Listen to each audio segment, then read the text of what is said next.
नक्सलियों पर पुलिस की दबिश लगातार बढ़ती जा रही है और झारखंड में प्रतिबंधित नक्सली संगठन टीएसपीसी को बड़ा झटका भी लगा है। जी हां, यहां 15 लाख के नामी नक्सली मुनेश्वर उर्फ मुकेश गंजू ने हथियार के साथ चतरा पुलिस के सामने सरेंडर कर दिया है। सरेंडर के बाद मयूरहंड थाने में एसपी के निर्देश पर एसपी और एसडीपीओ के नेतृत्व में पुलिस की स्पेशल टीम उससे पूछताछ कर रही है। हालांकि अभी तक इस बारे में पुलिस को कि कोई भी अधिकारी कुछ भी बोलने से लगातार बच रहे हैं। बताया जा रहा है कि कुख्यात नक्सली के सरेंडर को आधिकारिक रूप से कराने की कवायद की जा रही है। आपको बता दें कि 15 लाख का इनामी नक्सली मुकेश गंजू नक्सली संगठन टीएसपीसी का सेकंड सुप्रीमो है।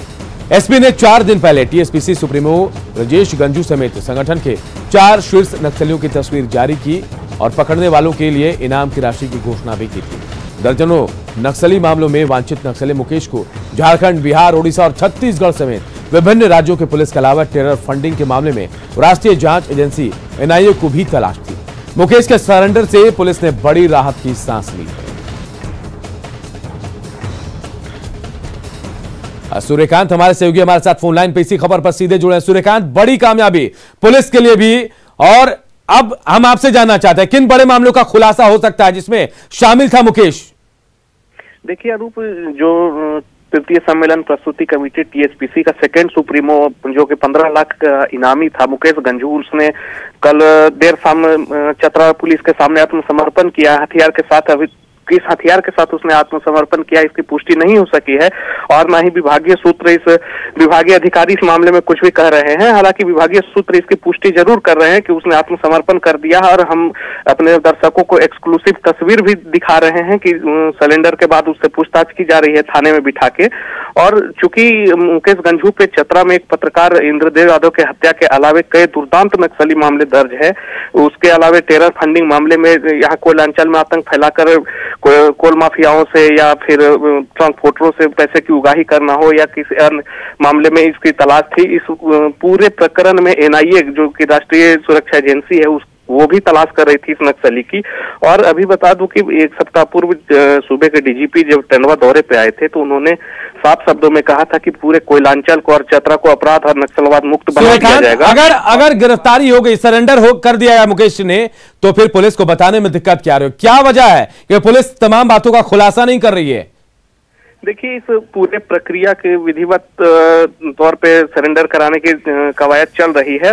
पुलिस के जो विश्वस्त सूत्र हमारे हैं उनका कहना है कि अभी पूछताछ चल रही है। स्पेशल ब्रांच के अधिकारी और चतरा पुलिस के एएसपी हैं और चतरा एसडीपीओ अविनाश कुमार वो लगातार पूछताछ कर रहे हैं ताकि इससे जुड़े अन्य मामले भी का भी खुलासा हो सके और साथ ही साथ वैसे भी मामले उद्भेदित हों और इसके साथ रहने वाले अन्य जो नक्सली हैं उनकी भी धरपकड़ का रास्ता साफ हो सके। इस बात को लेकर लगातार जांच की जा रही है। जी चलिए, बहुत बहुत शुक्रिया सूर्यकांत इस तमाम जानकारी के लिए। तो देखिए, नक्सली मुकेश गंजू ने सरेंडर कर दिया। टीएसपीसी का सेकंड सुप्रीमो कहा जाता है मुकेश को और कई मामलों में कई राज्यों की पुलिस के साथ एनआईए को भी मुकेश की तलाश थी। झारखंड के दक्षिण छोर पर बसे जंगलों को उग्रवादियों का सुरक्षित पनाहगाह माना जाता है और जंगल और पहाड़ों से घिरे होने की वजह से इलाका जो है वो पुलिस की नजरों से छिपने के लिए काफी सुविधाजनक होता है। वहीं यह इलाका ओडिशा और छत्तीसगढ़ का भी सीमावर्ती है, जिससे वारदात को अंजाम देकर नक्सली आराम से दूसरे राज्य में प्रवेश कर जाते हैं। ऐसे में उग्रवादियों और नक्सलियों पर अंकुश लगाने के लिए सिमडेगा पुलिस एंटी नक्सल अभियान चला रही है। वह एसपी ने दावा किया कि किसी भी कीमत पर नक्सलियों को पनपने नहीं दिया जाएगा। यहाँ पे गतिविधियां रही हैं माओ की भी और पीएलएफआई की भी। हमारे योगदान के बाद और पूर्व में भी लगातार कार्रवाइयां होती रही हैं। हमारे आने से पूर्व अच्छे मुठभेड़ 2020 में भी हुए हैं। बहुत कारगर कार्रवाई की गई है। अगर हमारे क्षेत्र में प्रवेश करेंगे तो पकड़े जाएंगे या फिर मारे जाएंगे, जैसी परिस्थिति होगी। सिमडेगा जिला पुलिस निपटने के लिए हर स्तर पर तैयार है और अगर किसी भी परिस्थिति में, किसी जगह भी, किसी समय में अगर कोई सरकारी कार्यों में बाधा डालते हैं या डेवलपमेंट पे किसी तरह का अंकुश लगाएंगे तो उन पर बहुत सख्ती से सिमडेगा पुलिस निपटेगी। इधर रांची पुलिस और मांझी में मिली युवती की सिरकटी लाश केस को सुलझाने के करीब पहुंच गई है। शव की तो पहचान हो गई, लेकिन अब तक हत्याकांड की गुत्थी नहीं सुलझ पाई है। वहीं परिवार ने आरोपी की फांसी की सजा की मांग की है। इधर पुलिस को इस मामले में चंदवे के शेख बिलाल की तलाश है। ओरमांझी केस में बड़ी सफलता, परिवार ने की शव की शिनाख्त। 9 दिन बाद चंदवे में मिला था सिर, जल्द सुलझेगी हत्याकांड की गुत्थी। 3 जनवरी को रांची के ओरमांझी में मिली सिर कटी शव मामले में पुलिस को बड़ी सफलता मिली है। बरामद सिर के आधार पर परिवार ने शव की शिनाख्त कर दी है। ये शव सोफिया परवीन का है, जो रांची के चान्हो की रहने वाली थी। परिवार ने सरकार से आरोपी को फांसी देने की मांग की है। तो फांसी से और बढ़ के कौन सजा है, वैसे ही होना चाहिए। इससे और अगर कोई ऊंचा सजा है तो और ऊंचा सजा से होना चाहिए। तो फिर फांसी तो है, ये फांसी की सजा होना चाहिए। आज मेरा बहन है, कल और किसी का वह है, हम लोग का भी औलाद है, तो फिर कैसे ऐसा होगा। दरअसल 9 दिन बाद पिठौरिया के चंदवे में मंगलवार को सिर बरामद हुआ। ये सिर खेत में दफन किया हुआ था। इतना ही नहीं, सिर को गलाने के लिए नमक भी डाला हुआ था। पुलिस की जांच में ये बात सामने आई है कि उस युवती का चंदवे के शेख बिलाल से संबंध था। 2 साल पहले साजिया की शादी हुई थी। उसके बाद उसकी पहचान शेख बिलाल से हुई। खालिद के बाद सोफिया बेलाल की दूसरी पत्नी बन गई। बहरहाल पूरे मामले का मुख्य आरोपी अब भी पुलिस गिरफ्त से बाहर है और उसकी गिरफ्तारी के लिए लगातार छापेमारी की जा रही है। वहीं हत्या के पीछे की वजह जो अब तक सामने आई है, उसमें मृतका द्वारा शेख बेलाल को जेल भिजवाना है। लेकिन मामले में अब भी कई ऐसे पहलू हैं जिसका खुलासा बेलाल की गिरफ्तारी के बाद ही हो पाएगा। ओम प्रकाश, न्यूज़ 18, रांची। इधर गोड्डा में पूजा भारती के परिजनों से कृषि मंत्री बादल पत्रलेख ने मुलाकात की। मंत्री ने पीड़ित परिजनों को ढांढस बंधाया। दरअसल गोड्डा की पूजा भारती का रामगढ़ के पतरातू डैम से शव मिला था। पूजा हजारीबाग मेडिकल कॉलेज की छात्रा थी। परिजनों ने छात्रा की हत्या की आशंका जताई। साथ ही कॉलेज प्रशासन पर भी लापरवाही का आरोप लगाया। मृतका के पैर और हाथ रस्सी से बांधे हुए थे। छात्रा का शव गोड्डा पहुंचने पर लोगों वहां उमड़ पड़ा। हम परिजनों से मिले, पीड़िता के पिता की बात हमने खुद पहले डीजीपी साहब से बात की और फिर उनके भी बात कराई। हम एश्योर करते हैं कि बहुत ही जल्द सभी बिंदुओं को जांच करते हुए ये जो घटना घटित हुई है, इसके सारे तथ्यों को आप सबके सामने रखा जाए। झारखंड की राजनीति में हमेशा से ही आदिवासी समाज केंद्र बिंदु में रहा। बावजूद इसके अगर राज्य में आदिवासी की उपेक्षा हो तो क्या कहेंगे, खासकर आदिवासी छात्र नौजवान की उपेक्षा जो कल के भविष्य है। राजधानी रांची के आदिवासी छात्रावास को देखने के बाद आप भी सोचने को मजबूर हो जाएंगे कि क्या इसी को आदिवासी का कल्याण कहते हैं और क्या यही कल्याण विभाग का कामकाज है। रिपोर्ट देखिए।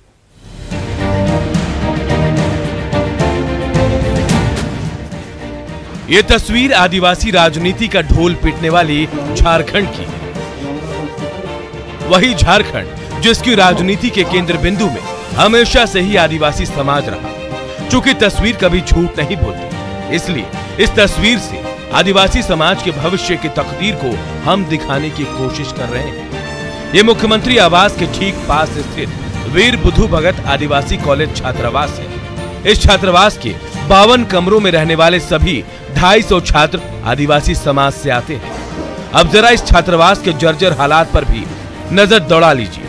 छात्रावास के छत का हाल कुछ ऐसा है कि यहाँ रहने वाले छात्रों को बिस्तर पर हेलमेट पहनकर पढ़ाई करनी पड़ती है। करे भी तो क्या, मौत का मंजर अगर सिर पर मंडरा रहा हो तो सुरक्षा जायज है। देखा जाए तो कुछ व्यवस्था गरीब आदिवासी छात्रों के लिए नहीं उपलब्ध कराई जाती है। सिर्फ नाम मात्र झारखंड सरकार कल्याण विभाग चलाती है। आदिवासियों के केंद्र से करोड़ों फंड आते हैं, उसका यूज कहाँ होता है?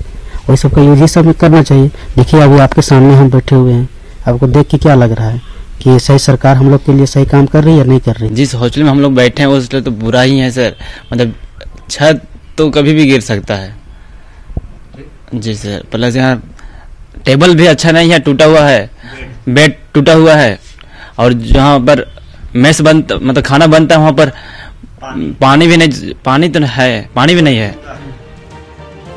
झारखंड में आदिवासी कल्याण के नाम पर सिर्फ केंद्र सरकार से 35,000 करोड़ रुपया प्रतिवर्ष मिलता है।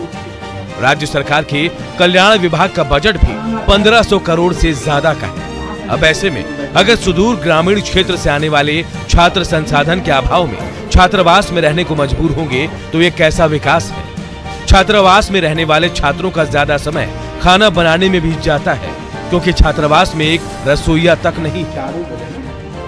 टूटी हुई टेबल, टूटी हुई बिस्तर, टूटी हुई छत और बिजली की आंख मिचौली के बीच इन आदिवासी छात्रों का भविष्य क्या होगा, इसका अंदाजा आप खुद लगा सकते हैं। ग्रामीण इलाका से आए हुए हैं यहाँ ताकि हम अधिक से अधिक टाइम पढ़ाई में दें, लेकिन हम लोग का टाइम तो अधिक से अधिक खाना बनाने में ही बीत जाता है, जिससे हम लोग का पढ़ाई लॉस होता है।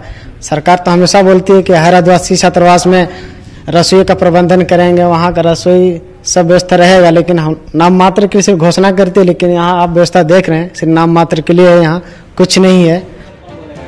राजधानी रांची में कल्याण विभाग द्वारा संचालित आदिवासी छात्रावास का अगर ये हाल है तो आप सहज अंदाजा लगा सकते हैं कि राज्य के दूसरे जिलों का हाल कैसा होगा। कम से कम मुख्यमंत्री आवास के पास स्थित आदिवासी छात्रावास की तस्वीर तो बदलनी ही चाहिए और इन आदिवासी छात्रों को इस तस्वीर और खुद की तकदीर बदलने का इंतजार रहेगा। रांची से न्यूज़ 18 के लिए अविनाश कुमार की रिपोर्ट। झारखंड के सभी जिलों में अनाथ और बेसहारा बच्चों के लिए समग्र शिक्षा अभियान शुरू किया गया। इसके तहत समर्थ आवासीय विद्यालय खुले जिसमें बेसहारा बच्चों के रहने, खाने और पढ़ने की व्यवस्था भी की गई। कोरोना की वजह से सभी स्कूलों को सरकार ने बंद कर दिया, जिसके बाद स्कूल के सभी बच्चे फिर बेसहारा हो गए। स्कूल में बच्चों को मुफ्त में भोजन भी मिलता था, लेकिन लॉकडाउन की वजह से ये बच्चे अब फिर से बेसहारा की जिंदगी काटने को मजबूर हैं। सरकार ने स्कूल तो खोले, लेकिन आवासीय स्कूलों को अभी मंजूरी नहीं दी है। यहाँ पढ़ने वाले वैसे बच्चे हैं जिनके माँ बाप इस दुनिया में नहीं है और अब एक बार फिर ये बच्चे बेसहारा हैं। तो भाई अब बंद हो गया तो हम ही तो गार्जियन हम भोज देना। कई ऐसे बच्चे भी होंगे जिनका रहने का कोई ठिकाना जी, किसी कोई बच्चे हैं कि माँ और पिता कोई नहीं है, कोई वैसे बच्चे हैं।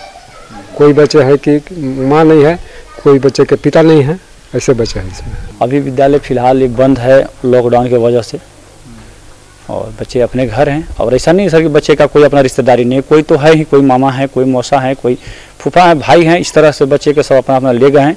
अब ले कर किस हालत में रखे बच्चा कब तो लोग जाने। 4 साल में कांके में बन रहा urban heart skill development centre भले ही नहीं बन पाया, लेकिन जुआरियों और शराबियों का अड्डा ये जरूर बन गया है। 30 अगस्त 2016 को, जी हां, इसी तारीख को इस अर्बन हार्ट का शिलान्यास बड़े धूमधाम से किया गया। तत्कालीन मुख्यमंत्री रघुवर दास की यह सोच थी कि यहां देश विदेश के शिल्पकार दुकान लगाएंगे और स्थानीय शिल्पकारों को भी अपना उत्पाद बेचने के लिए बाजार मिलेगा। काम भी शुरू हुआ, लेकिन अचानक सरकार के मन में क्या आया कि अर्बन हार्ट की जगह इसे स्किल डेवलपमेंट सेंटर बनाया जाए और उसके बाद इसका काम रुक गया। अब तक इस योजना में 5 करोड़ रुपए खर्च हो गए हैं, लेकिन अब यह असामाजिक तत्वों के अय्याशी का एक नया अड्डा बनकर रह गया है। जिस समय शुरू हुआ था काम, उस समय से लोग बाहर के लोग आए यहाँ काम किए, हम लोग ऐसे का ऐसे रह गए, ऐसे कैसे रह गए यहाँ का। लेकिन यहाँ अगर किसी तरह का रोजगार हम लोग को मिल जाता तो गांव का हम लोग को कम से कम 10 गो आदमी तो मिलता। लमसम हमको यहाँ हुआ है, तो ये फिर अर्बन हाट बन रहा था, इसके फिर ये बंद हो गया। अब इसके चलते अब हमारे साहेब लोग कहीं विशेष पता होगा क्या ये होगा नहीं होगा, ये सरकारी तो काम है। अभी जो है तो खाली है, यहाँ पड़ा हुआ 72 गो बिल्डिंग ऊपर 100 बना हुआ है, सीटर फीटर सब लगा हुआ है। आम पब्लिक ऐसी मैंने टूरिस्ट की तरह आता है, डेली इधर बैठता है। ऐसा है कि यहाँ मैंने बहुत सारे आदमी 8-9 बजे रात तक भी आता है, गांजा उंजा पीता है। यहाँ यही अभी हो रहा है। गांधीनगर के पास कांके डैम है, कांके डैम के ऊपर में अर्बन हाट का शिलान्यास हुआ और आधा काम लगभग हो चुके थे, लेकिन वो काम भी रुक गया है। हम लोग ने लगातार प्रयास किए हैं कि जो शेष राशि है उनसे उसको एक नवीकरण और नया योजना प्लान किया जाए, उसी में से उसको पूरा करते हुए रांची की जनता को, रांची के लोगों के लिए बहुत अच्छा होगा। देवघर के बाबा मंदिर में मकर संक्रांति के मौके पर श्रद्धालुओं की भारी भीड़ जुटी है। कड़ाके की ठंड के बावजूद बाबा बैद्यनाथ पर जलार्पण के लिए सुबह से ही श्रद्धालुओं की भीड़ लगी है। मकर संक्रांति के मौके पर आज के दिन बाबा बैद्यनाथ मंदिर में प्रातःकालीन पूजा में बाबा को दही चूड़ा तिल के साथ खिचड़ी का भोग अर्पण करने की परंपरा रही। ऐसी मान्यता है कि मकर संक्रांति के मौके पर कामना लिंग पर तिल और दही चूड़ा के साथ खिचड़ी का भोग लगाने से भक्तों की सभी मनोकामनाएं पूरी होती है।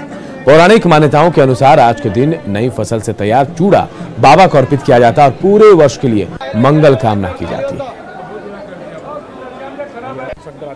माघ की प्रथम तिथि आज संक्रांति के हिसाब से है। बाबा के ऊपर आज विशेष प्रकार का तिल चढ़ाया जाता है और आज दान पुण्य और आज स्नान का महत्व है। जो भी भक्त आज स्नान ध्यान सवेरे करेंगे बाबा को भोग लगता है। आज जैसे खिचड़ी उड़द दाल का खिचड़ी लगता है भोग और दही चूड़ा भोग लगता है। 1 मास तक ये बाबा का जो भोग लगेगा। मकर संक्रांति है, भगवान सूर्य आज के दिन ही उत्तरायण होते हैं। बाबा बैद्यनाथ की नगरी में विशेष पावन होता है। बाबा बैद्यनाथ पर आज तिल अर्पण किया जाता है। अभी माघ मास भर ये तिल चढ़ता रहेगा। जामताड़ा के कर्मठाण में पूर्व कृषि मंत्री रणधीर सिंह ने सोहराय पर्व के मौके पर आदिवासी परंपरा के साथ डांस किया।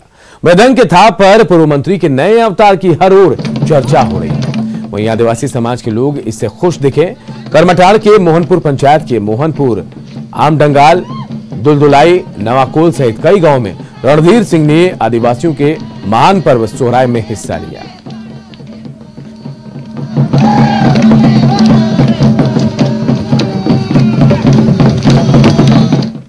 त्योहार सोहराय बंधना त्योहार कि मैं सभी झारखंड के अपने आदिवासी भाई बहनों को सोहराय बंधना की हार्दिक शुभकामना देता हूं, बधाई देता हूं। बगदहा, घोड़ादहा, त्रिभुना, खड़को सहित अनेक आदिवासी भाइयों बहनों के गांव में जाकर लगातार सोहराय पर्व में शामिल होने का हमने प्रयास किया है और लगातार आगे भी कल तक हम अपने आदिवासी भाई बहनों के सुख दुख में इस पर्व में हम शामिल होंगे।